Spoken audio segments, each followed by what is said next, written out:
Family is supposed to be your safety net, the ones who rush to your side when life knocks you down. But what happens when the very people you trusted most step back and watch you fall?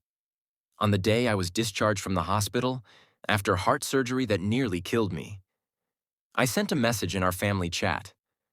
Who will pick me up? My son replied, "Call a taxi, I'm watching TV." My wife wrote back, "Stay another month in the hospital. It's so peaceful without you." By that evening, when they saw me on the evening news, their 67 desperate calls went unanswered.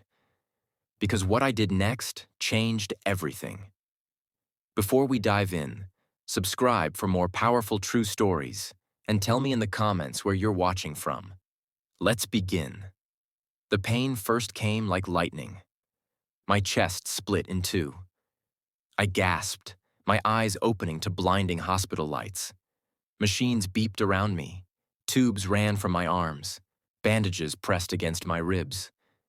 "Mr. Harris, you're awake," a gentle voice said. A woman in a white coat appeared, Dr. Patel, my cardiologist. "You underwent emergency triple bypass surgery. Your heart stopped for 49 seconds during the operation. But you're here, and you're going to be fine." Her words echoed in my head. 49 seconds. I had been technically dead. I looked around the sterile room. A window framed the gray Houston skyline. No flowers, no cards, no family, just machines keeping me alive. For 2 weeks, I lay there recovering. Nurses checked in, doctors tracked my progress. But my phone never lit up with a single call from my wife, Linda, or my son, Ryan. Not one. I had been dead for nearly a minute. And apparently, no one noticed. The silence gnawed at me, stirring old memories I had buried. It started in the summer of 2020.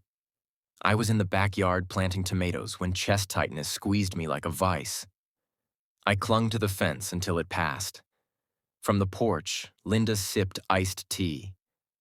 "Oh, Mark, stop being dramatic. Come inside before you faint in the sun." I laughed it off. 66 years old, still strong. Just heat exhaustion, I told myself. Old. But the episodes kept coming. By 2021, climbing stairs felt like scaling Everest. Ryan shrugged when I mentioned it. "Maybe try vitamins, Dad. Doctors are expensive." In March 2023, the first real attack struck. I collapsed in the kitchen, coffee grounds spilling across the floor. Linda found me minutes later. Her first words? "Mark, I've got a hair appointment. Can you drive yourself to the doctor?" That day, I drove myself to the ER. The young doctor said words that shook me. "You've had a heart attack." Tests confirmed clogged arteries. Without surgery, I had 6 months left. With surgery, maybe a decade. I chose surgery, believing my family would rally around me. I was wrong. January 29th, 2025. 2 weeks after the operation, Dr. Patel smiled. "You're lucky to be alive, Mr. Harris. Take it slow. This is your second chance." I packed my bag, glasses, pajamas, a book I never read. My chest ached, but I felt ready to go home. I typed in the family group chat. "Doctor says I can come home today. Who can pick me up?" Ryan's reply came first. "Call a taxi. I'm watching TV." I read it 3 times. My son, the boy I carried on my shoulders, the man whose rent, cars, and failed ventures I had financed, couldn't pause his show for me. Then Linda's message lit up the screen. "Stay another month in the hospital. It's so good without you here." My phone slipped onto the bed. Those words glowed like a neon sign announcing the death of my marriage. I had survived heart failure. But this broke something deeper. A taxi brought me home. The driver, a kind older man, asked, "Rough surgery?" "Rough 45 years, I muttered. When I unlocked the front door, the house felt foreign. Mail piled in corners. Pizza boxes and soda cans littered the living room. Ryan's gaming setup sprawled across the couch I'd bought with overtime pay. Linda's shoes and magazines cluttered the floor. My study, my sanctuary, had been turned into storage. Dust blanketed my books. Boxes of Linda's craft supplies buried my desk. Ryan's old electronics cluttered shelves. 49 seconds I'd been dead, and they'd already erased me. I opened my safe. My will sat inside. It left everything to Linda and Ryan. The house, savings, retirement funds. I laughed bitterly. Beloved wife, beloved son, no more. That night, I searched for estate attorneys and found the name, Jonathan Pierce, Dallas. Tomorrow, everything would change. A week later, I sat in Pierce's office, sunlight streaming across leather chairs. I want to leave everything to charity, I said firmly. No provisions for your family? He asked. None. They told me to stay in the hospital because life was better without me. My son told me to call a taxi. They'll get exactly what they earned. Pierce studied me, then nodded. We'll structure it as a charitable trust. You'll keep a stipend for living. Upon your death, your estate transfers to the American Heart Foundation. Perfect. For once, my sacrifices would help people who valued life. 3 signatures, 2 witnesses, 1 notary stamp.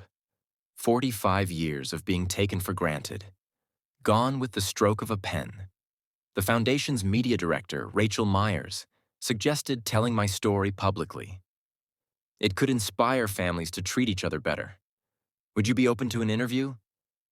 That afternoon, I sat under studio lights at Channel 7 News. What went through your mind when you read those text messages? The interviewer asked. That love should be mutual, I said steadily. For 45 years, I put my family first. When I needed them, they chose the television. They chose freedom from me. Gratitude is a choice, not an obligation. And I've finally chosen myself. That night, the story aired. Local man donates entire estate to charity after family abandons him during heart surgery. My face filled TV screens across Dallas. My words rang through living rooms, including my own. At home, Linda flipped her magazine while Ryan gamed. The anchor's tone shifted. A Houston man makes headlines tonight after donating his home to charity because his family abandoned him in the hospital. The camera panned to our house. Ryan's controller slipped from his hand. Mom, that's our house. Linda froze as my face appeared. She heard her own text message read aloud. Stay another month. It's so good without you. Neighbors saw, friends saw, the city saw. They called my phone 67 times that night. Left voicemails dripping with panic. But I let every call go unanswered, because for the first time, I was free. The next morning, when I returned home, they were waiting. Dad, Ryan stammered, what are you doing? We're family. Family? I said calmly. When I was dying in the hospital, did either of you call?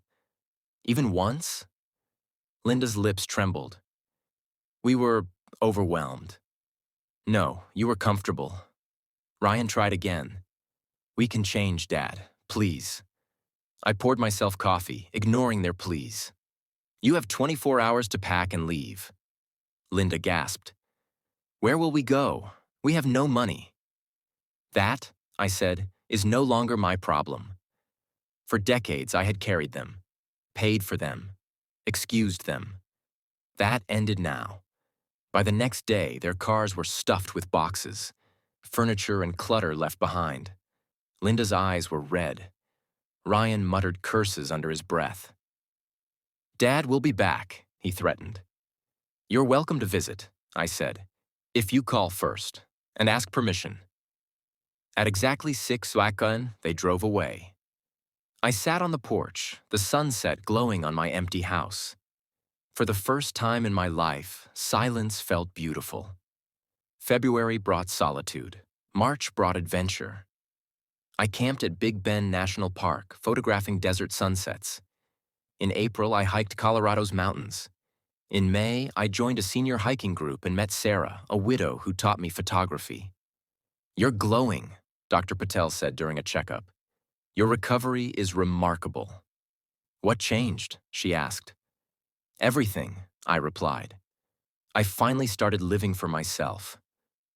I shared my story with heart patients, reminding them, family support matters, but self-respect matters more. 6 months later, Ryan appeared at my coffee shop table. Different, older, responsible. I found a job, Dad, he said. Rented my own place. I'm not asking for money or forgiveness, just maybe we could meet for coffee sometimes. I studied him. For the first time, I saw humility, growth. Maybe, I said. But understand, I'm not changing my will back. I know, he whispered. I just want a chance to be better. As Ryan left, I looked at my travel brochures spread across the table. Maine in the fall, Utah in October. 6 months ago, I was a dying man ignored by his family. Today, I was alive, free, and valued. Not because of obligation, but because of choice. And that, I realized, is the difference between being someone's burden and being your own light. If you've ever had to walk away from family to save yourself, share your story in the comments. And don't forget to subscribe, because this story isn't just mine. It's for all of us.